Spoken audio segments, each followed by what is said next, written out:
Hey everyone, I thought we could have a little chat while I'm walking in the park, because in class today we talked about some interesting stuff.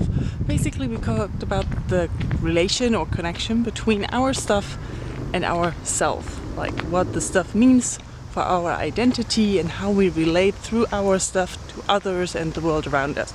And I thought this is an interesting topic, especially for us book lovers. One important aspect we talked about was the joy that buying stuff generates and how we feel happy and look forward to buying stuff. And I thought this is something that we do. We do look forward and anticipate new books.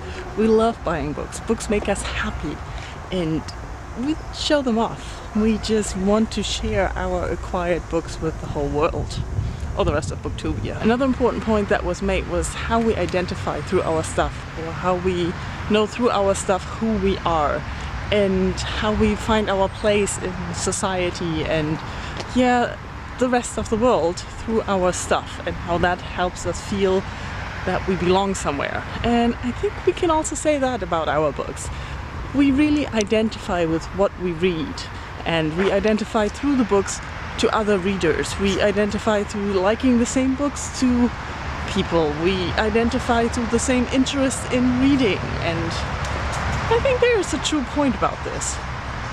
Also, we identify as readers and booktubers, which makes us a small community, and we automatically like other booktubers and readers. The last part of this discussion is what actually made me want to talk to you about this. It was looking at simplifying our life. The movement where you get rid of stuff that you don't really need. So you look at the things and you find a necessity for them. You think before buying, do I really need it or do I not need it?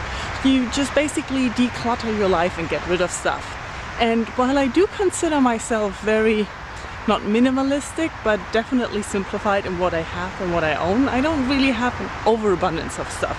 I still have more than I need of things because I live in a first world. Let's be honest, we all have more than we need. But when it comes to books, I totally have too many.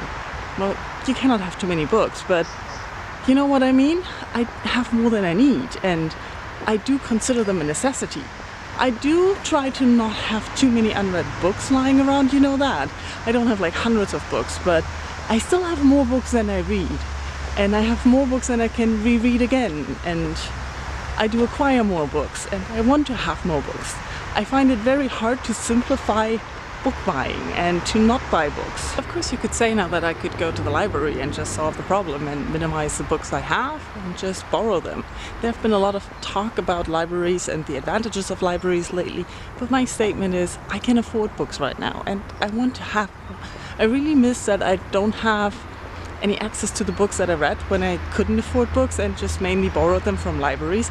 I really miss not knowing all the books that I read when I was a teenager or a child.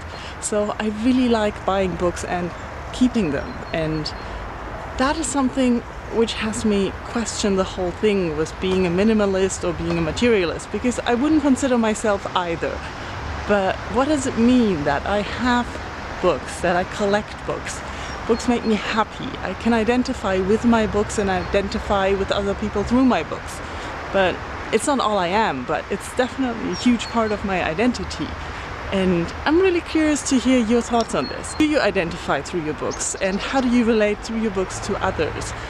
Do you differentiate like I do between the rest of my stuff and the books I have?